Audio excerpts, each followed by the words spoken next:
Hello everyone, welcome to math है teach. तो आज हम लोग अपने फोर्थ लेक्चर की तरफ मूव करेंगे। तो सबसे पहले हम आज सीखेंगे डिवाइजर क्या होता है, डिवाइजर्स एंड फैक्टर, और इन दोनों में डिफरेंस क्या है।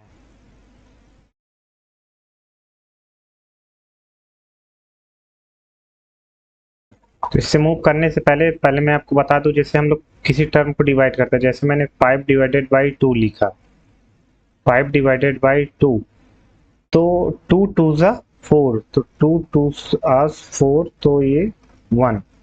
तो अब यहाँ आप पहले समझिए कि ये 2 क्या है। ये 2 है हमारा डिवाइजर,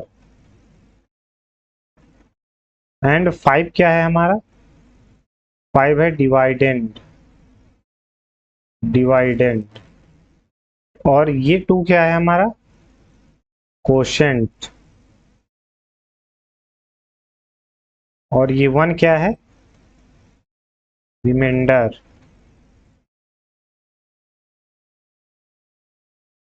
तो समझ रहे हैं, डिवाइजर होता है जिससे हम डिवाइड करते हैं, डिवाइडेंड क्या होता है, जो डिवाइड किया जाता है डिवाइजर से।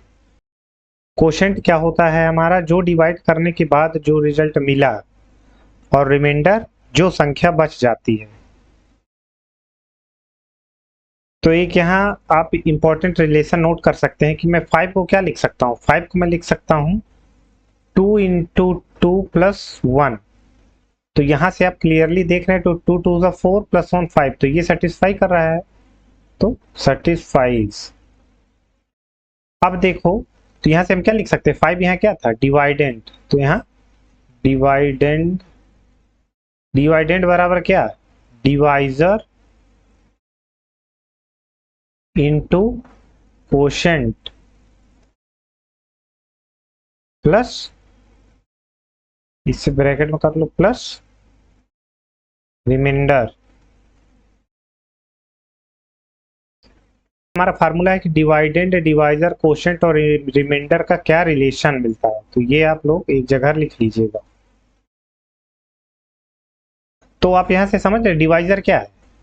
अब पहले हमें डिवाइजर और फैक्टर में डिफरेंस बताना है, तो पहले डिवाइजर समझ लें क्या है। डिवाइजर क्या है, जिससे हम डिवाइड करते हैं, सिंपल। डिवाइजर मतलब संख्या से डिवाइड किया जाता है, जिस संख्या से डिवाइड किया जाता है।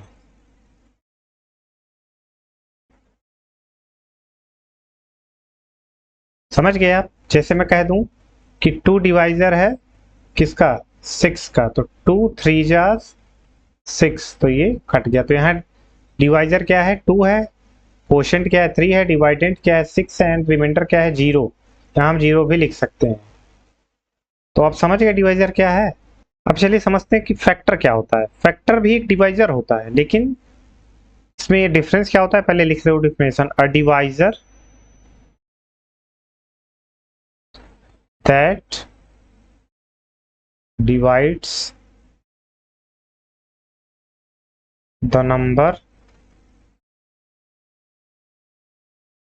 एग्जैक्टली। एग्जैक्टली मतलब कि जब रिमाइंडर 0 हो, दैट इज, इसका मतलब रिमाइंडर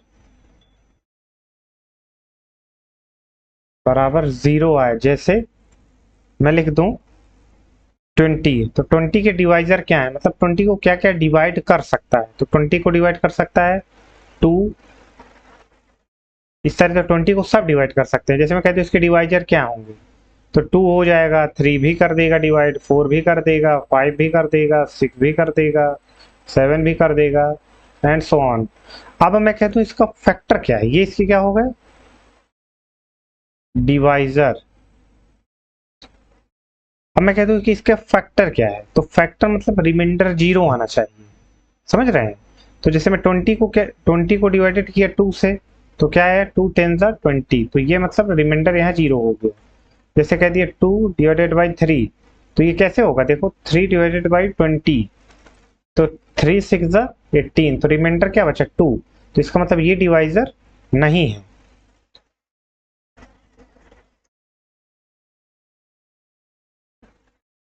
अब रिमाइंडर यहाँ 2 बच गया, इसका मतलब ये फैक्टर नहीं है। चलिए 4 देखते हैं, 4 डिवाइडेड बाई 20, तो 4 5 ज़ा 20, तो इसका मतलब 4 क्या है, 4 आपका फैक्टर है और 2 भी आपका फैक्टर है। अब देखो 5 4 ज़ा 20, सिंपल, तो 5 भी आपका क्या हो जाएगा, फैक्टर हो जाएगा। 6 नहीं होगा, 7 नहीं होगा, आप लोग चेक कर लीजिएगा, उसमें देखिएगा रिमाइंडर बचेगा। जैसे 7 7 2 जा 14, तो आपका 6 रिमाइंडर बच गया। तो 10 भी आपका क्या है, फैक्टर है, एंड 20 भी आपका क्या है, फैक्टर है। तो समझ गए। तो आप लोग देखिए 20 के कितने फैक्टर है। 1 तो आपका सबका फैक्टर रहेगा, 1 2 4 5 10 एंड 20। समझ गए, ये प्रॉपर डिवाइजर। मतलब जब डिवाइड करेंगे आप इन वैल्यूज से, तो आपका जो रिमाइंडर बचेगा वो 0 आ जाएगा। तो आप लोग समझ गए कि फैक्टर और डिवाइजर में डिफरेंस क्या है। डिवाइजर का मतलब है divisor is the number by which another number is divided, मतलब उसमें रिमाइंडर 0 आए या तो 1 आए 2 आए जो भी आए।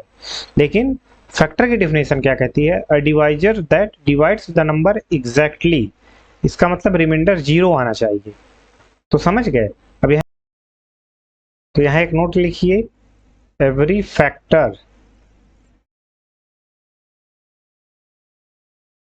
इज अ डिवाइजर, मतलब कोई भी फैक्टर होगा वो डिवाइजर होगा, बट नॉट एवरी डिवाइजर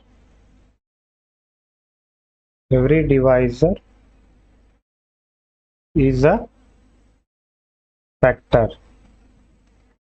इसका मतलब समझ रहे हैं कि कोई भी फैक्टर होगा तो डिवाइजर होगा, पर जरूरी नहीं कि सभी डिवाइजर फैक्टर हों। जैसे एक एग्जांपल लीजिए, जैसे मैं कह दूं 2 डिवाइडेड बाई 4, तो 2 2 जार 4, तो ये 0 हुआ और ये यहाँ 2 हो जाएगा। अब देखिए रिमाइंडर 0 आ गया, तो 2 क्या है, 2 is a factor of 4, and देखिए डिवाइड भी कर रहा है, क्योंकि डिवाइजर की डिफिनेशन क्या होती है, divisor is the number by which another number is divided. तो देखिए 4 डिवाइड हो रहा है 2 से, एंड ऑल्सो डिवाइजर। समझ में आ रहा है आपको। आप चलिए एक एग्जांपल लेते हैं, जैसे मैंने कह दिया कि 7 डिवाइडेड बाई 22, तो 7 3 जार 21, तो ये 1 देखिए, अब ये 1 रिमाइंडर बच गया, रिमाइंडर। अब जब 1 रिमाइंडर बच गया तो इसका मतलब 7 is not a factor of 22, but it is a divisor. समझ रहे हैं, डिवाइजर तो है क्योंकि भाई 7 22 को डिवाइड कर रहा है, भले रिमाइंडर 1 आए उससे कोई दिक्कत थोड़ी है। फैक्टर अगर कह देता तो रिमाइंडर 0 आना चाहिए। तो ये कंसेप्ट आपको क्लियर हो गया होगा। एक और नोट लिख लीजिए, दूसरा नोट, कि जो डिवाइजर एंड फैक्टर है, डिवाइजर्स एंड फैक्टर, वो क्या होते हैं, निगेटिव भी हो सकते हैं, एज वेल एज पॉजिटिव। जैसे मैं कह दूं कि 2 4 का फैक्टर है, तो भाई -2 भी 4 का फैक्टर होगा, क्योंकि जब माइनस को हटा दीजिए आप, तो जो आंसर क्वोशिएंट आएगा वो माइनस उसमें ऐड हो जाएगा। जैसे मैं कह दूं 2 डिवाइडेड बाई 4, तो ये 2 होगा। अब मैं कहता हूँ कि -2 डिवाइडेड बाई 4, तो दिक्कत क्या है, यहाँ आप -2 रख लीजिए, तो क्या हो जाएगा, -2 प्लस 2, 2 2 का 4, ये भी 0 आ गया। तो देखिए -2 क्या हो गया, एज अ फैक्टर, और डिवाइजर भी ऐसे ही सेम आप समझ लीजिए। तो चलिए अब हम लोग अपने थ्योरम की तरफ मूव करते हैं, जो सबसे इंपॉर्टेंट है, पहली थ्योरम आपकी क्लास 10th के पहले चैप्टर की। तो थ्योरम आपकी ये कहती है, पहले मैं लिख लूं। तो सबसे पहले हम एक्सप्लेन करेंगे फंडामेंटल थ्योरम ऑफ अर्थमेटिक्स। तो पहले ये देखिए, यहाँ स्टेटमेंट लिखा है, every composite number can be expressed as a product of primes and this factorization is unique apart from the other in which the prime factor occur. इसका मतलब समझ रहे हैं क्या होता है? अभी मैं चलिए आपको एक्सप्लेन करता हूँ। ये जो आप कंपोजिट नंबर, प्राइम नंबर सी मैंने पिछली वीडियो में एक्सप्लेन किया हुआ है, उसका लिंक मैं अभी आपको इसमें ऊपर आई बटन पे दिख रहा होगा। तो पहले जैसे मैं लिख दूं कंपोजिट नंबर, सबसे composite number, least composite number क्या होता है? 4। चलिए पहले 4 से शुरू करते हैं। तो 4 को मैं क्या लिख सकता हूँ? 4 के डिवाइजर क्या क्या हो सकते हैं? 1 और 2 भी हो सकता है। फैक्टर, फैक्टर डिवाइजर नहीं, सॉरी गलती से बोल दिया था मैंने। तो फैक्टर, तो देखिए 1, 2 एंड 4। देखिए 2 से डिवाइड करेंगे तब भी रिमाइंडर 0 आएगा, 4 से डिवाइड करेंगे तब भी रिमाइंडर 0 आएगा। Got it? तो देखिए 3 है। अब कह रहा है कि प्रोडक्ट ऑफ प्राइम्स लिख सकते हैं हम किसी कंपोजिट नंबर को। तो चलिए फैक्टर हो गए, और यहाँ 4 क्या है? प्राइम है। और 1 को हम क्या कह सकते हैं? प्राइम नहीं कहेंगे, क्योंकि प्राइम नंबर की डेफिनेशन क्या होती है कि 1 से बड़े होनी चाहिए प्राइम्स। तो ठीक है, तो 4 को मैं क्या लिखूंगा? Product of primes. तो यहाँ बचा क्या? प्राइम्स 2। तो मैं 4 को क्या लिख सकता हूँ? 2 इंटू 2। तो आपने समझा यहाँ की, देखिए ये कंपोजिट नंबर है, लेकिन ये जो लिख गया वो किसके फॉर्म में लिख गया? Product of primes, product of primes. तो आप लोग समझे ये बात? अब चलिए 5 क्या है आपका? प्राइम नंबर है। तो हम यहाँ क्या कर लेंगे? 6। 6 को मैं, इसके 6 के फैक्टर क्या है? 1 है, 2 है, 3 है एंड 6 है। तो 6 को हम क्या लिख सकते हैं? Product of primes. तो देखिए 1 प्राइम नहीं है ना, तो 6 प्राइम है, क्योंकि 6 एक कंपोजिट नंबर है। तो प्राइम क्या बचा है? 2 एक प्राइम बचा एंड एक 3। तो 6 को मैं क्या लिख सकता हूँ? 2 3 ज़ा 6। तो देख रहे हैं ये भी क्या हो गया? Product of primes. समझ में आया होगा अब आपको थोड़ा बहुत ये स्टेटमेंट कहना क्या चाह रहा है। देखो ये अगर कोई थ्योरम दी हो तो पहले उसको समझिए कि उसका स्टेटमेंट क्या है, फिर उसके एक दो एग्जांपल करिए ताकि आपको क्लियर हो कि स्टेटमेंट कह क्या रहा है। अब जैसे मैं लिख दूं 12, 12 भी एक कंपोजिट नंबर है। अब इसके डिवाइजर्स देखते हैं क्या है, मतलब इसके फैक्टर देखते हैं क्या। तो 1 है, 2 है, 3 है, 4 है, 6 है एंड 12 है। अब प्रोडक्ट ऑफ प्राइम्स लिखना है तो पहले प्राइम्स ही लेंगे, तो इसलिए पहले 1 को हटाएंगे क्योंकि ये प्राइम नहीं है, 4 को हटाएंगे ये प्राइम नहीं है, 6 को हटाएंगे ये प्राइम नहीं है, 12 को हटाएंगे तो प्राइम नहीं है। तो मैं 12 को क्या लिखूंगा? किसके किसके रिस्पेक्ट में? प्रोडक्ट को।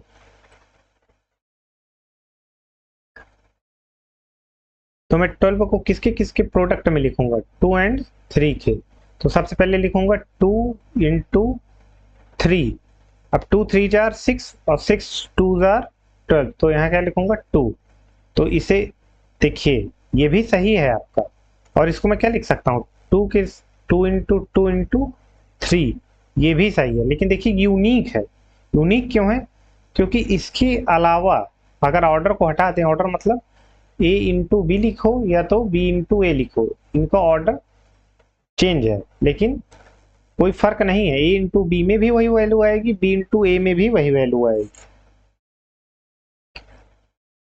तो आप लोग समझ रहे हैं? 12 is equal to 2 into 3 into 2, 2 into 2 into 3, value same है। तो हमने स्टेटमेंट में लिखा है कि apart from the other in which the prime factor occur, मतलब ऑर्डर उनका कुछ भी हो,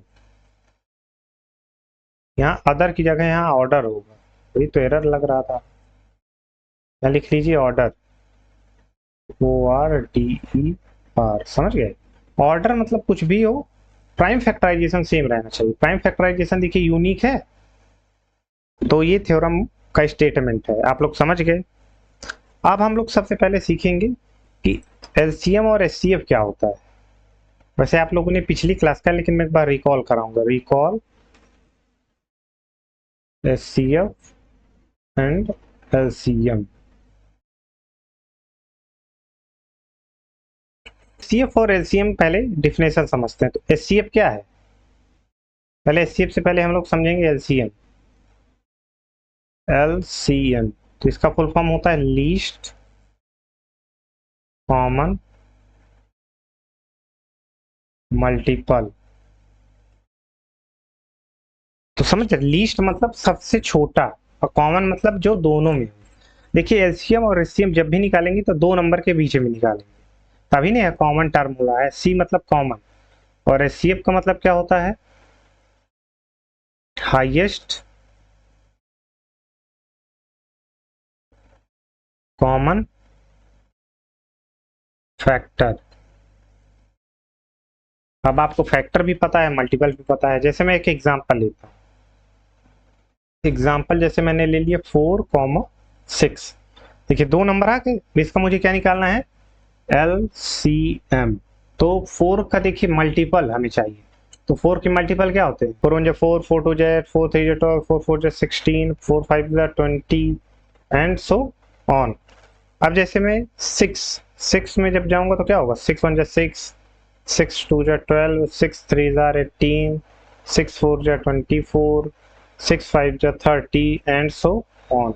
अब कह रहे हैं लीस्ट कॉमन, तो मतलब लीस्ट भी हो और दोनों में भी हो। तो पहले समझते हैं लीस्ट यहाँ क्या है। देखो यहाँ 4 लीस्ट है, लेकिन यहाँ 4 नहीं है, तो 4 को नहीं लेंगे। 8, ये सबसे पहले कॉमन देख लेते हैं। तो कॉमन यहाँ क्या है, 12 कॉमन है, यहाँ भी क्या है 12 कॉमन है। फिर क्या कॉमन है, फिर अभी आगे बढ़ेंगे तो कुछ कॉमन मिलेगा, लेकिन हमें क्या लेना है, लीस्ट। तो 12 भी यहाँ क्या हो गया, लीस्ट। तो इसका एलसीएम क्या हो गया, एलसीएम ऑफ 4 6, तो क्या होता है 12। समझ में आया, कितना इजी मेथड है। और अभी इसका शॉर्ट ट्रिक आपको बताऊं, पहले आप लोग थोड़ा लॉन्ग मेथड समझिए। एग्जाम्पल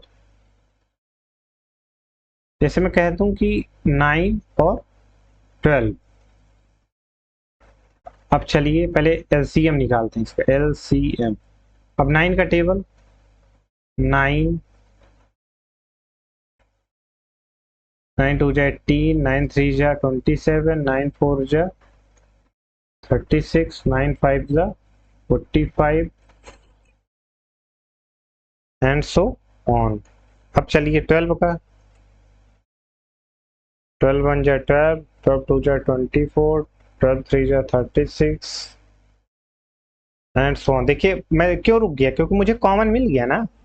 देख रहे हैं आप, यहाँ कॉमन क्या है 36 और 36, और यही सबसे लीस्ट है। फिर जो आगे मिलेंगे वो तो बड़े ही होते जाएंगे। तो इसका एलसीएम क्या हो गया 36। समझ गए। अब चलिए एचसीएफ समझते हैं। एचसीएफ क्या है, हाईएस्ट कॉमन फैक्टर। मतलब यहाँ फैक्टर का काम है और वहां मल्टीपल का काम था, हाईएस्ट कॉमन फैक्टर। अब देखते हैं, चलिए मान लीजिए एचसीएफ और हमें किसका निकालना है, 4 और 8 का। तो चलो पहले 4 के फैक्टर लिखते हैं। 4 के फैक्टर क्या होते हैं, 1 2 एंड 4। ठीक है, फैक्टर मतलब जिसमें रिमाइंडर 0 हो जब हम उस नंबर से डिवाइड करें। और 8 को निकालते हैं तो क्या इसका फैक्टर होगा, 1 2 4 एंड 8। समझ रहे हैं। अब यहाँ कह रहा है हाईएस्ट कॉमन फैक्टर। तो यहाँ आप लोग देखिए कि हाईएस्ट कॉमन फैक्टर तो मतलब सारे कॉमन फैक्टर फिर इंटू करेंगे तब ना हाईएस्ट कॉमन फैक्टर मिलेगा। तो पहले देखिए कॉमन क्या है, 2 कॉमन है और 4 कॉमन है।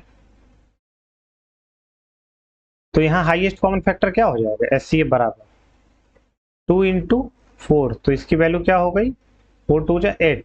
8 क्या हो गया, इसका आंसर हो गया। समझ रहे हैं। और फैक्टर का एक आपको डिफिनेशन और देता हूँ। फैक्टर मतलब कि जो भी फैक्टर आए, जैसे मान लो 2 4 इसके फैक्टर हैं, जैसे यहाँ आप देख रहे हैं।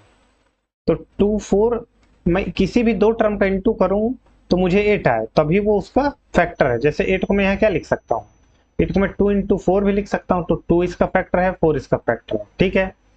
अब 8 को मैं और क्या लिख सकता हूँ, 1 इंटू 8। तो देखो ये भी इसका एक फैक्टर है, 1 फैक्टर है एंड 8 फैक्टर है। समझ गए। तो दूसरा एग्जाम्पल की तरफ मूव करते हैं, एग्जाम्पल 2।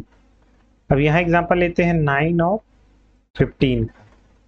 तो इसका क्या निकालना है, HCF, ये इसका नोटेशन होता है। तो 9 का बराबर में क्या फैक्टर लिख सकते हैं, तो 9 1 इंटू 3 इंटू 3। ठीक है, सिंपल है। देखो 3 3 जा 9 हो गया, यही इसके फैक्टर होंगे। समझ रहे हो, 9 भी इसका फैक्टर होगा, लेकिन उसे हम 9 इंटू 1 लिखेंगे। तो देखो यहाँ 3 इंटू 3, 3 3 जा 9, सेम है, कोई दिक्कत नहीं।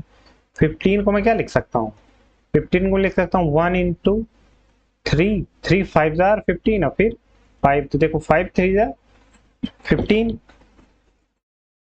अब मुझे इसमें देखना है हाईएस्ट कॉमन फैक्टर, पहले कॉमन तो देखो, यहाँ क्या कॉमन दिख रहा है 3, तो सिर्फ इसमें जो एच सी एफ होगा इसका एच सी एफ ऑफ 9,15 वो क्या हो 3, ये इसका आंसर होगा। तो यहाँ तक आपने समझ लिया। अब मैं आपको कुछ एग्जांपल दूंगा जिसको आप लोग करके रखिएगा ताकि आपको जो ये चीजें मैंने बताई हैं वो रिकॉल रहे। जैसे पहला एलसीएम ऑफ 4 एंड 10, इसका एलसीएम ही निकालो and also find HCF, also find HCF, HCF भी इसी नंबर का निकालना 4 एंड 10 का। अब दूसरा question LCM of 9,27 and HCF of 9,27।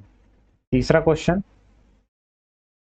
LCM of 1236 and HCF of 1236। तो आज की क्लास में समाप्त करते हैं, मिलते हैं नेक्स्ट वीडियो में जिसमें मैं आपको बताऊंगा कि इनका एक शॉर्ट ट्रिक है एंड एचसीएफ एलसीएम के बीच का रिलेशन क्या होता है, जो कि आपके 10th सीबीएसई बोर्ड में हर बार क्वेश्चन आता है इनके रिलेशन के ऊपर। Thank you.